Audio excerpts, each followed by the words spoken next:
Assalamu alaikum warahmatullahi wabarakatuh. Alhamdulillah wassalatu wassalamu ala ashrafil anbiya'i wal mursalin, amma ba'd. Wapenzi ndugu zangu Waislamu na wale ambao bado hawajabatika kwa Islam, baada ya kushukuru Allah Mola mlezi aliyetuumba sisi na wale wa kabla yetu kwa makusudio mazima ya kuweza kumcha Allah subhanahu wa ta'ala. Ndugu zangu, leo na kipindi ambacho nataka tuweze kujifunza, lakini leo nashukuru na nafurahi sana kwamba somo langu hili la leo linatokana na swali ambalo limeulizwa na kijana wangu, mwanangu very brain, kwamba swali ambalo umeliuliza ni swali ambalo ni zuri sana, na walau kama wangekuwa watu wanauliza maswali kama haya, watu wangekuwa wanapata faida badala ya maswali ya kiushabiki. Naomba nilisome hili swali na kijana wangu ambaye ni mwanangu, mtoto wa kaka yangu, ambaye anaitwa katika mtandao anatumia jina la Nabii Israeli. Haina maana ni nabii, hili ndio jina analitumia na mwenyewe amependa hivyo. Kwa hiyo nitalitamka jina kama hivyo lilivyo na anavyojulikana katika mtandao, na huyu pia ni mhubiri. Unaweza ukajiuliza swali, sasa anakuwaje mtoto wa kaka yangu mimi Muislamu na Mkristo? Ndivyo ilivyo, kwa sababu hata mimi asili yangu mama yangu hakuwa Muislamu, na hata upande wa familia ya mama wote, asilimia kubwa wote walikuwa ni Wakristo, isipokuwa miongoni mwa ndugu upande wa mama, watoto wa mama yangu mkubwa wapo miongoni mwao nilishai kuwasilimisha, na yupo mmoja ambaye amekufa akiwa katika Uislamu. Kwa hiyo usishangae katika hilo, na nikuonyesha kwamba Tanzania hakutakuja kutokea vita ya kidini kwa maana Waislamu na Wakristo, kwa sababu tuna familia zetu sisi ziko pande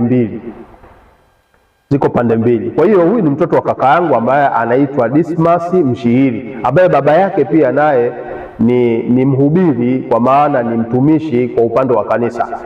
Watu wanafahamu vizuri, na yupo Tanga. Bahati nzuri ni kaka yangu mzuri sana, ambaye ana upendo, napenda watu, ni mtu ambaye wa karibu na mimi sana, ni miongoni mwa kaka zetu ambao tunawategemea katika familia. Kwa hiyo huyu ndio kijana wake ambaye anaitwa Nabii Israeli, ndio jina ambao analitumia. Anasema, habari ya uzima, najua mimi ni mwanao, mtoto wa kaka yako Dismas Mshihiri, ila leo nina swali naomba kujibiwa. Angalieni swali linalokuja, swali zuri sana. Hili swali limekwenda shule. Anasema, inavyosemekana Qur'ani ilishuka mwezi wa Ramadhani. Sasa swali, anasema swali langu, Qur'ani ndiyo imeamrisha watu kufunga mwezi wa Ramadhani, na inashukaje mwezi wa Ramadhani tena? Sikilizeni hapo swali, kwamba Qur'ani ndio inawaamrisha watu kufunga, lakini Qur'ani hapo inasemekana kwamba imeshuka ndani ya mwezi wa Ramadhani, na Qur'ani hiyo ndio inaamrisha watu kufunga. Sasa inakuwaje Qur'ani ishuke ndani ya mwezi wa Ramadhani? Swali hilo ni kwamba wapo watu wengi wenye maswali kama hayo. Hata hapa unishai kuona kuna swali, kuna mtu ameuliza pia amejibiwa, lakini sasa mimi nitajibu kwa upana kidogo. Na swali lako kama ulivyouliza, sasa hapa inabidi nitoe mchanganuo kati ya Qur'ani na Ramadhani, kipi kilitangulia? Sababu ni kweli Qur'ani ina ripoti kwamba imeshuka katika mwezi wa Ramadhani. Sasa kati ya Qur'ani na Ramadhani kipi kilitangulia? Na haya maswali kweli haihitaji ushabiki, ni maswali ambayo yanatakiwa very sensitive, ni maswali ambayo yanahitajika kujibiwa kwa ushahidi na kwa weledi mkubwa. Sasa majibu ni haya kwako wewe uliouliza swali, na pia na wengine ambao wana maswali kama yanayofanana na kwako. Mwenyezi Mungu Subhanahu wa Ta'ala anatuambia katika sura ya 9. Sasa najibu kwa Qur'an, sura ya 9 aya ya 36. Nitainukuu lakini vizuri pia niifungue. Mwenyezi Mungu Subhanahu wa Ta'ala anasema katika sura ya 9 aya ya 36, ambao mwenye kufuatilia pia anaweza akaandika hiyo nukuu. Allah anasema, A'udhu billahi minash shaitani rajim. Inna iddata shuhuri inda Allah 12 shahran fi kitabillah yawma khalaqa as-samawati wal ardh. Mwenyezi Mungu anasema hakika idadi ya miezi katika mwaka ni miezi kwa mwaka mbele ya Mwenyezi Mungu ni miezi 12 katika kitabu cha Mwenyezi Mungu tangu siku alipoumba mbingu na ardhi. Kwa hiyo miezi imetangulia kuumbwa, yaani miezi imetangulia kuumbwa na Mwenyezi Mungu tangu siku alipoumba mbingu na ardhi. Mwenyezi Mungu aliweka idadi ya miezi 12. Kwa hiyo katika hiyo miezi 12 Ramadhani ni mojawapo wa katika hiyo miezi 12, kwa maana Ramadhani ni mwezi wa 9, yaani kama vile mwezi Septemba. Kwa hiyo Qur'ani na miezi, kilichotangulia ni miezi kwanza. Kwa hiyo miezi ilitangulia, alafu Qur'ani ilikuja baadaye. Kwa hiyo swali lako ulipouliza kati ya Qur'ani na mwezi wa Ramadhani kipi kilitangulia, jibu linakuja kwamba kilichotangulia ni miezi, kwa sababu Mwenyezi Mungu tangu siku alipoumba mbingu na ardhi tayari alikadiria kalenda ni miezi 12 katika kitabu cha Mwenyezi Mungu tangu siku alipoumba mbingu na ardhi. Kwa hiyo miezi ilitangulia. Sasa hoja inapokuja kwamba kwa nini tunasema Qur'ani imeshuka ndani ya mwezi wa Ramadhani, ni kwamba ni kweli Qur'ani imeshuka ndani ya mwezi wa Ramadhani kwa sababu mwezi wa Ramadhani umetangulia, na hata nyuma ya kabla ya Qur'ani tayari nyuma huko miezi hiyo 12 ilikuwepo na mwezi wa Ramadhani ukiwemo ndani yake. Haijalishi kwamba huo mwezi ulitamkwa kwa jina gani kulingana na lugha tofauti, lakini mwezi wa 9 katika kalenda ya Mwenyezi Mungu ni mwezi wa Ramadhani, kwa maana Ramadhani ni mwezi wa 9. Sasa turejee pia sasa katika Qur'ani. Mwenyezi Mungu anasema katika Qur'ani sura ya 2 sura Baqara aya 183, Allah anasema baada billahi minash shaitani rajim, bismillahir rahmanir rahim, kutiba alaykum siyamu kama kutiba ala alladhina min qablikum la'allakum tattaqun, kwamba mmefaradhishiwa kufunga kama walivyofaradhishiwa waliokuwa kabla yenu ili mpate kuwa wacha Mungu. Kwa hiyo aya inasema mmefaradhishiwa kufunga kama walivyofaradhishiwa waliokuwa kabla yenu ili mpate kuwa wacha Mungu. Kwa hiyo ni kwamba Ramadhani haikuanza kipindi cha Nabii Muhammad wakati Qur'ani inashuka, ni kwamba Ramadhani ilianza nyuma, kwa sababu tumefaradhishiwa kufunga kama walivyofaradhishiwa waliokuwa kabla yetu. Sasa swali linaweza likaja, ni vipi sasa hao waliokuwa kabla yetu walikuwa wanafunga kweli mwezi wa 9, yani kwa maana mwezi wa Ramadhani? Jibu ndio. Ushahidi tumeupata wapi?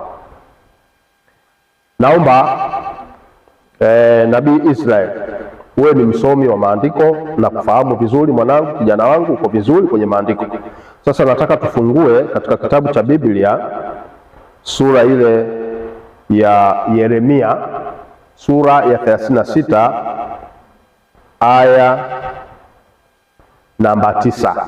Sura ya 36 aya 9 inasema, basi ikawa katika mwaka wa 5 wa Yehoyakim mwana wa Yosia mfalme wa Yuda, katika mwezi wa 9, watu wote walikuwa katika Yerusalemu, watu wote waliokuwa katika Yerusalemu na watu wote waliokuja Yerusalemu kutoka miji yote ya Yuda wakapiga mbiu ya kufunga mbele za Bwana. Kwa tunaona kama tulivyoona kwamba Ramadhani ni mwezi wa 9, kwa maana Rajabu ni mwezi wa 7, Shaabani ni mwezi wa 8, Ramadhani ni mwezi wa 9.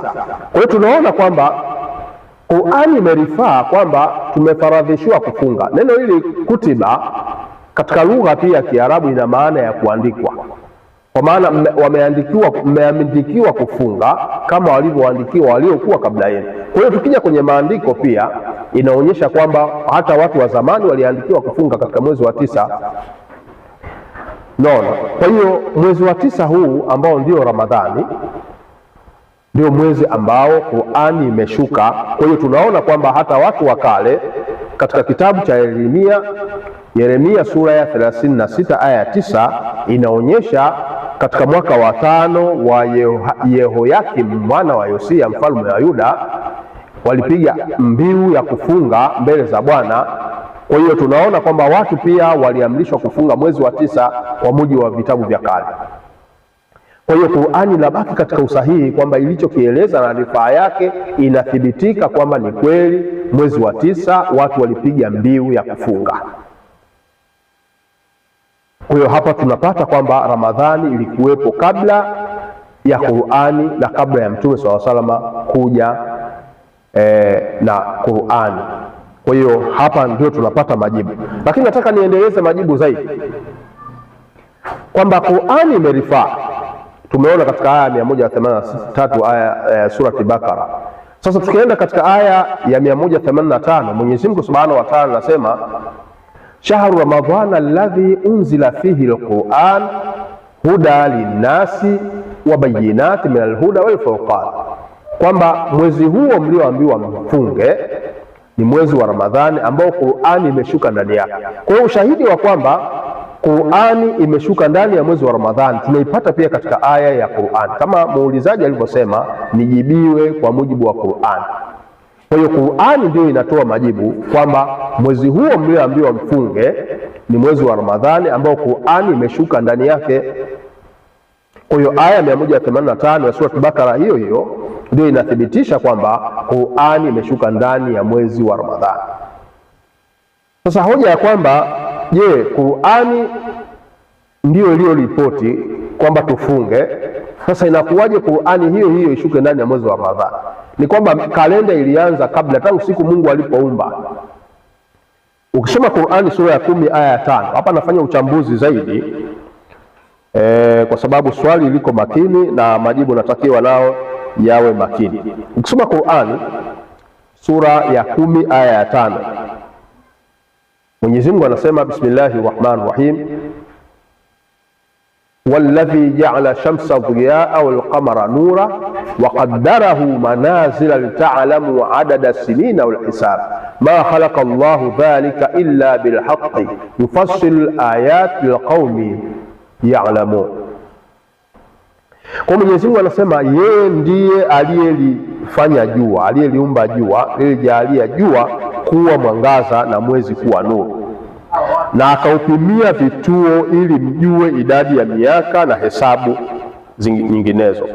Mwenyezi Mungu hupambanua aya zake kwa haki. Mwenyezi Mungu ameumba hivyo kwa haki. Kwa hiyo Mwenyezi Mungu anazipambanua ishara kwa watu wanaojua. Kwa hiyo hapa Mwenyezi Mungu anasema walladhi ja'ala shamsa dhiyaa wal qamara nura, kwamba Mwenyezi Mungu yeye ndiyo aliyelijalia jua, ndiye aliyefanya jua kuwa mwangaza, wal qamara nura, na mwezi akaufanya kuwa na kutoa nuru, wa qaddarahu manazila lita'lamu adada sinina wal hisab, na akaupimia vituo maalum ili muweze kujua idadi ya miezi na miaka. Kwa hiyo Qur'ani inathibitisha kwamba idadi ya miezi na miaka, wakati Mwenyezi Mungu ameumba mbingu na ardhi, alipoumba jua na mwezi tayari akaijalia kalenda. Kwa hiyo katika kalenda hiyo tumeiona katika sura ya 9 aya ya 6, sura ya 36 sura ya 9 aya 36 kuonyesha kwamba idadi ya miezi kwa Mwenyezi Mungu ni miezi 12 tangu siku Mwenyezi Mungu alipoumba. Kwa hiyo inaonyesha kwamba miezi ilitangulia. Huu ni ushahidi zaidi kwamba miezi ilitangulia, kwa sababu kalenda imetangulia kabla ya kuja Qur'an. Kwa hiyo tangu jana wangu, kwa sababu wewe uko makini na swali lako umeuliza vizuri, nataka nikuongezee faida wewe pia na kwa ambao watakuwa wataitazama video hii. Faida ni hii kwamba vitabu vyote, all Allah's divine book were revealed in the whole month of Ramadan. kwamba vitabu vyote vya Mwenyezi Mungu, vitabu vitukufu vya Mwenyezi Mungu, kwa maana tunapozungumza vitabu vya Mwenyezi Mungu tukufu ni Qur'ani, Taurati, Zaburi na Injili. Kwa vitabu vitukufu vya Mwenyezi Mungu na ikiwemo Qur'ani, vyote vilishuka ndani ya mwezi wa Ramadhani. Kwa mfano, si Qur'ani peke yake.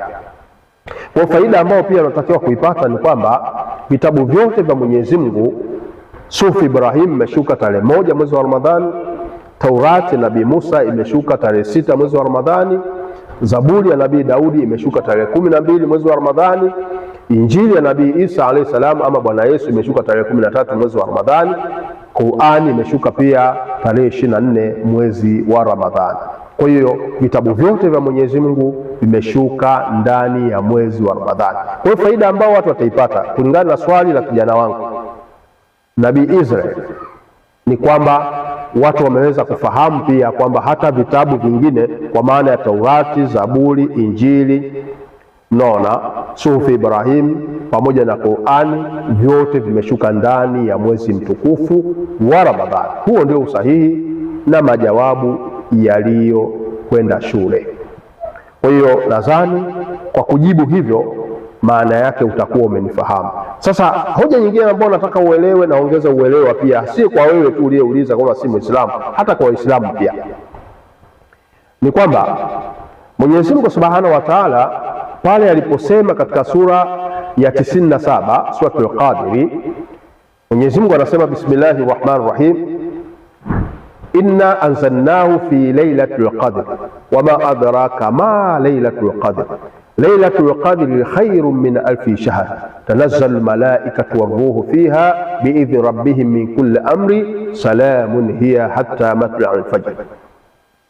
Kwa hiyo Qur'ani katika sura 97 Mwenyezi Mungu anasema inna anzalnahu fi lailatul qadr, kwamba kwa hakika Qur'ani imeshuka katika usiku wenye cheo, usiku wenye heshima wa lailatul qadr. Na nini kitakujulisha huo usiku wa lailatul qadr? Lailatul qadr, yani huo usiku wa lailatul qadr, lailatul qadr khairun min alfi shahr, kwamba huo nini kitakujulisha huo usiku wenye cheo wenye heshima mtukufu, yani usiku wa lailatul qadr, kwamba lailatul qadr ni bora kuliko miezi 1000. Yani usiku wa lailatul qadr ni bora kuliko miezi 1000. Miezi 1000 ukipiga hapo sawa sawa na miaka 83 na miezi 4. Ni ubora usiku huu mmoja ambao Qur'ani imeshuka. Sasa hoja za msingi zinakuja hivi. Wakati hii sura inashuka, ukiitazama hii sura imeshuka Maka.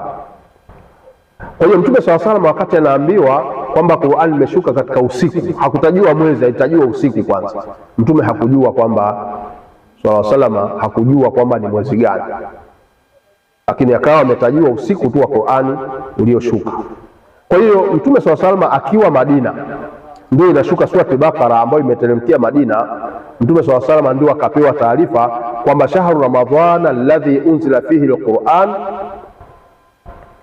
huda linnasi wa bayinati min alhuda walfurqan, kwamba huo mwezi mlioambiwa mfunge ni mwezi wa Ramadhani ambao Qur'ani imeshuka ndani yake. Mtume SAW ndio anajua kumbe ule usiku uko ndani ya mwezi wa Ramadhani, ndio mtume anajua. Kwa hiyo hata Mtume SAW akiwa Maka anaambiwa Qur'ani imeshuka katika usiku wenye cheo, Mtume SAW hakujua mwezi gani.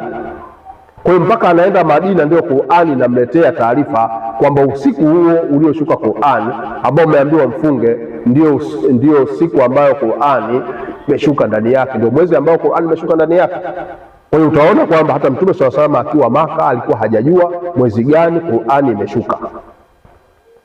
Kwa hiyo alikuwa anajua usiku tu wenye heshima, na pia aya nyingine inasema usiku uliobarikiwa. Kusoma katika sura ya 44 aya ya kwanza mpaka aya ya 6 inaelezea, na maswali ya mwanangu kijana wangu Nabii Israeli, majawabu ndio hayo. Kwa inshallah kama utakuwa umeelewa, na kama hujaelewa basi utanijibu tena ili niweze kuendelea kufundisha na wengine wapate faida. Mimi nikutakie kheri na Mwenyezi Mungu akuongoze uweze kufahamu vizuri maandiko, na Mwenyezi Mungu akuongoze katika uongofu uliotukuka ili uweze kufanikiwa katika maisha yako ya dunia na akhera, kwa maana maisha ya dunia na maisha baada ya dunia.